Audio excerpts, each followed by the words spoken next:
I am 55 years old. 55 years of life, experience, wisdom, and what I believed was an unshakable marriage. But that day it all came crashing down like a house of cards, leaving nothing but dust and bitterness in its wake. I discovered that my wife, who is 52, had an affair with a young man, not a few months ago, not a year ago, but several years ago. How is that even possible? How could I have been so blind? I never noticed any suspicious behavior. I thought we had a strong relationship, 25 years of marriage. We have 3 daughters, 17, 20, and 23. At least that's what I thought. I thought we were solid, or were we ever?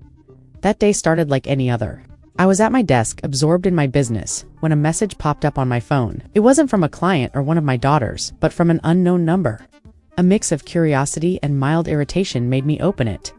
It was from a woman whose fiancé had confessed to cheating on her with an older coworker. My heart skipped a beat as I read the next line.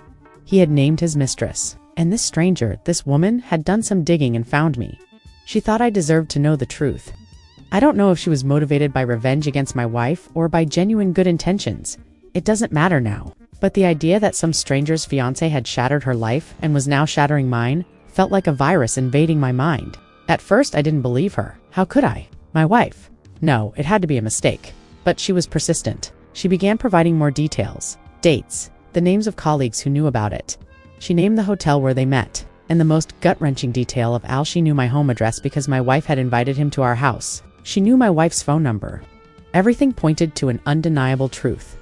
The young man had told her everything, and at some point, I had to face reality. It was a sucker punch that knocked the air right out of me. He was 21 at the time, just a kid. I still can't wrap my head around the fact that she slept with a boy. It happened while I was on a business trip. How cliché, how utterly banal.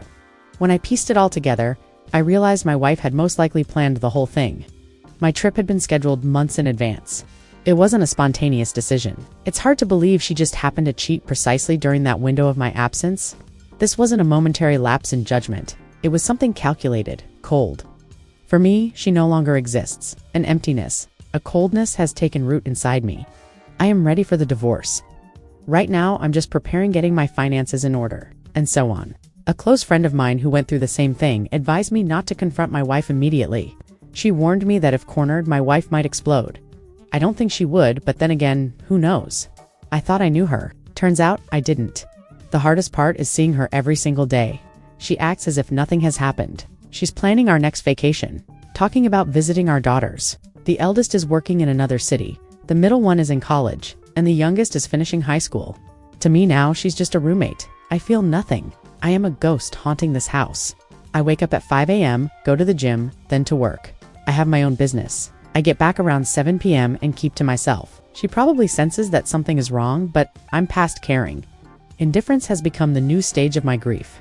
But the most devastating blow is the knowledge that my daughters knew about the affair. That thought has been eating away at me, poisoning every moment.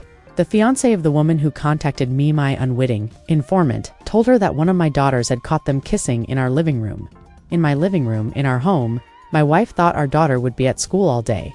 Apparently, she managed to calm her down and explain the situation away. I don't know exactly what was said, but my daughter never told me a thing. So I can only imagine what story my wife spun to secure her silence. And given how close my daughters are with each other, I am 100% certain, she told her sisters, and the 3 of them made a collective decision to keep me in the dark. I think that's the root of this profound detachment I feel. I believe I was a good father to them. I've worked myself to the bone, building my business so they could have the best of everything. I've always prioritized them in every business decision I've made, to ensure they got an education without debt and had the best possible start in life. I tried to be present at every stage. In short, I did what any father should. Sure, we had our ups and downs, but nothing major. They are my babies. I always saw them as my little princesses. And to know that they were aware of it all, that hurts in a different way. It's a betrayal of another kind, and it's just as destructive. Part of me thinks they didn't tell me because they were afraid of breaking up the family. I get that. On some deep level, I understand. But despite that, the anger inside me keeps building and growing. We have a family WhatsApp chat, and when I see them asking for advice for help with a rent advance or other things, I just want to scream and pour everything out on them. But I know it won't solve anything. It would give me 10 seconds of relief, and then it would all come crashing back, and it would hurt even more. Another part of me just wants to walk away, close the bank account, leave the house, sever all ties, and disappear without a word. My good friend talked me out of it, explaining that the law doesn't look kindly on that. But honestly, I find it harder and harder to dismiss the idea. I don't want to talk. I don't want to understand their point of view. I just want to go somewhere, like Thailand, to live on a beach for a couple of months. Maybe one day I'll be ready to hear them out. Or maybe not. I don't want to hear their apologies, their regrets for not speaking up. They had 3 years. 3 years of looking me in the eye and staying silent. I don't understand how they managed to act so normally, as if nothing had happened. I feel like all 4 of them are master manipulators, and the anger inside just won't subside. Reconciling with my wife is out of the question. She disgusts me, and the fact that she continues to act the part of the loving wife only adds fuel to the fire. It's a disgusting charade. I'm glad my friend helped me and shared her experience. It allowed me to see things from a different perspective. I really need advice about my daughters. As I said, part of me wants to talk to them. Another part feels they don't deserve a second chance because of the lies. It's too late. I'm just completely lost. Thank you for reading. It took me forever to write this post, but strangely, it's made me feel a little lighter. I've read all the comments and decided to add an update so you know where my head is at. First of all, a lawyer is already involved. Yes, the process has started. The lawyer said that since the children are adults, there will be no child support. As for spousal support, she can file for it. But since she has a job and earns a decent income, the court will likely dismiss her claim. We only have a joint account for common household expenses, otherwise we have separate accounts. This was very wise advice from my parents. If both work, you don't need to pool everything together. I am infinitely grateful to them for that.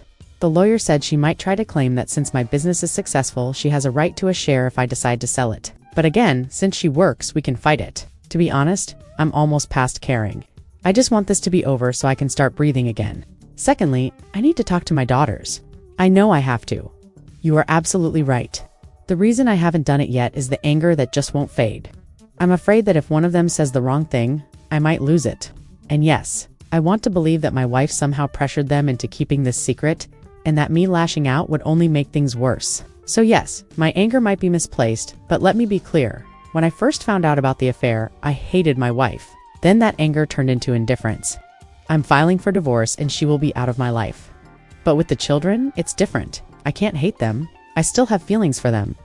Unfortunately, right now, that feeling is anger. I assume the youngest told the other 2 because they've always been incredibly close and supportive of each other. And I was always proud of that. So it's hard to believe she wouldn't have told anyone. But, as someone wrote, I can't be 100% sure of that. Anyway, I don't want to blame them. I will understand if they say they just didn't want to break up the family and all that. But the sheer fact of the deception is hard to swallow. As someone aptly put it, a part of me feels like they took the side of their cheating mother. That feeling burns me up inside. I think I need some time alone to process everything. Time I haven't had in years. A wife, 3 daughters, a business. The only personal time I get is at the gym. But it's not enough to make the anger go away. And in my current situation, it would be strange to just announce I'm leaving for Hawaii for a month. Thirdly, the paternity tests, STDs, and all that tie need to get checked.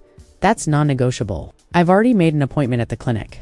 I'll take all the necessary tests. As for paternity tests, I don't know what the point would be. In the worst case scenario, if they aren't biologically mine, so what? I raised them for 20 years. They are my daughters. Blood relation isn't the main thing here. And if they aren't, that's their mother's fault, not theirs.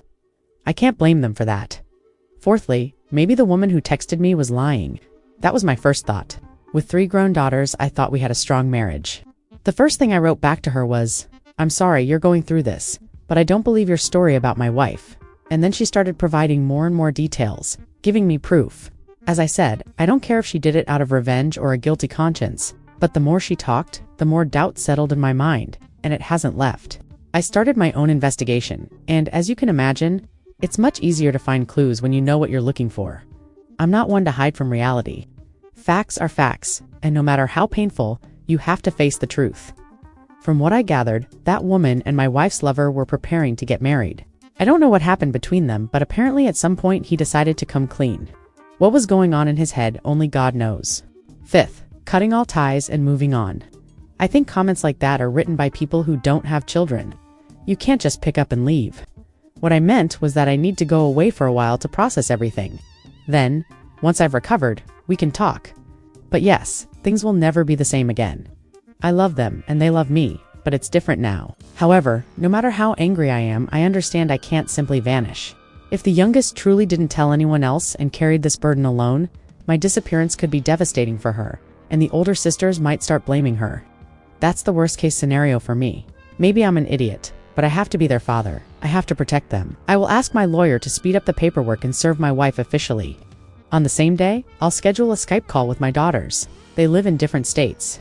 I want to do it on that exact day, so they do want to have a chance to talk to their mother first and give her an opportunity to play the victim. I want her to think I'm completely in the dark until I am ready to confront her myself. It's Sunday now. I hope everything will be ready by next week, and then I can finally talk to my girls. We'll see how it goes. As many of you advised, last week I invited my youngest daughter to lunch. My heart was pounding as I waited for her in the cafe. I felt like I was walking on thin ice. During lunch, I asked if there was anything she wanted to share with me. I don't know if it was my face or my tone, but she immediately knew what I was talking about.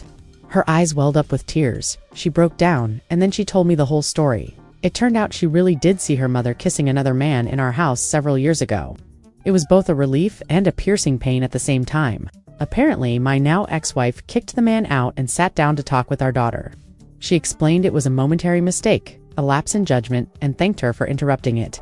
She swore it was a one-time thing and begged her not to tell me because, knowing me, I would leave her and break up the family immediately. My daughter said she agreed to keep the secret because she believed her mother. How naive, yet so childlike. She later shared it with her two sisters.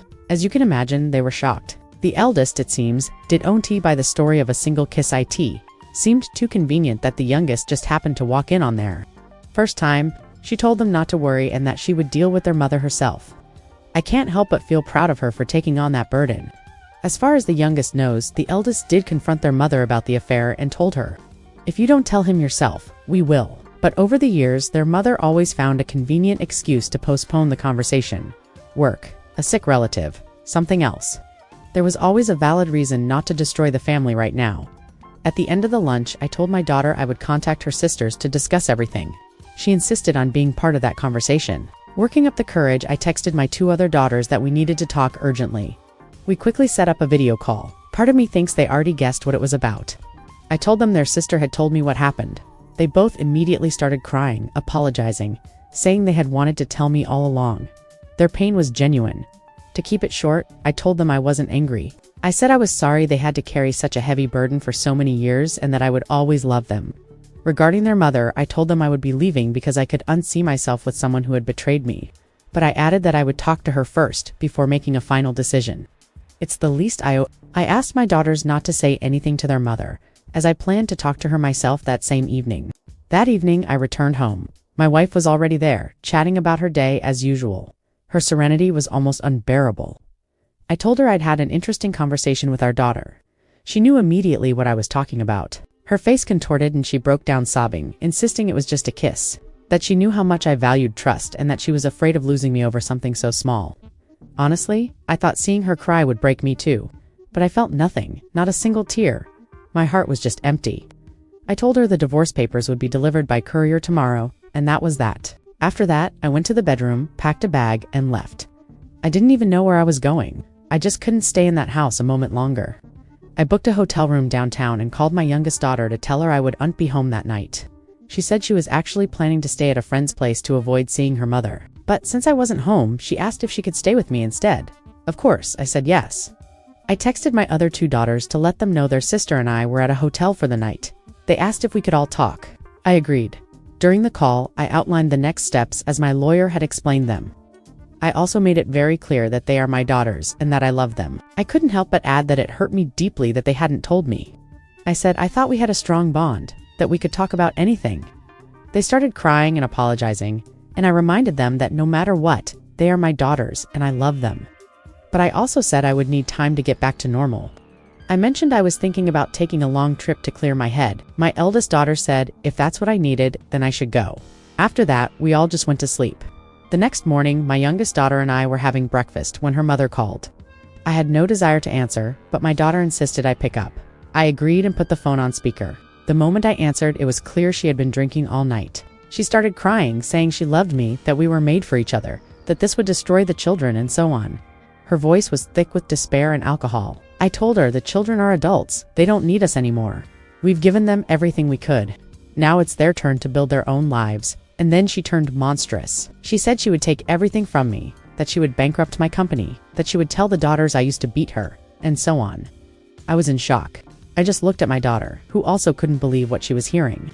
This wasn't the person I had known. I ended the call and said my lawyer would be in touch. My daughter and I were left speechless, as if the person we had lived with for 20 years had suddenly become a complete stranger. 5 minutes later, my daughter got a text from her mother saying they needed to talk. She was scared. I told her not to answer. Her mother was clearly drunk, and nothing good would come from that conversation. I said I would stay at the hotel until things were settled and that she was welcome to stay with me if she wanted. We had another group call with my other daughters and I told them what had happened. As you can imagine, they were horrified. I met with my lawyer and told him everything. He said I had nothing to worry about. Their mother has a good job and is financially stable. I have a business that employs 5 to 10 people and no judge would jeopardize that given her standard of living. She will get half of our shared assets, the house, cars, etc., but she won't be able to touch my personal savings, let alone claim a part of the company. That was reassuring. My daughter said she's afraid to go back home to her mother. She's scared her mother will blame her for everything. I told her I would rent an apartment in the city center, and she can live there with me until she feels ready to return, or until she leaves for college. It seems that her mother's deranged phone call really shook her. I said that if she wants, I can find her a professional to talk to, like a therapist. We'll see if she takes me up on that. My wife received the papers and apparently created a scene, both with her family and mine. Her relatives tried calling us, but my eldest daughter simply shut them down. On my side, my brother has been nothing but supportive. He knows I wouldn't go through with this without a serious reason. So, that's the situation. The divorce is underway. My daughter is staying with me until she feels ready to go back home more. Maybe she won't and go back at all. My wife is bombarding me with messages. I might consider meeting her, but my lawyer strongly advises against it. He said I have nothing to gain from it and a lot to lose. I think I'll follow his advice. I won't be going to Thailand until I'm sure my youngest is okay. So if I do go, it probably won't be until next year after she graduates. I don't know what our daily life will look like now. We'll see. I don't think I'll be writing another update unless something truly significant happens.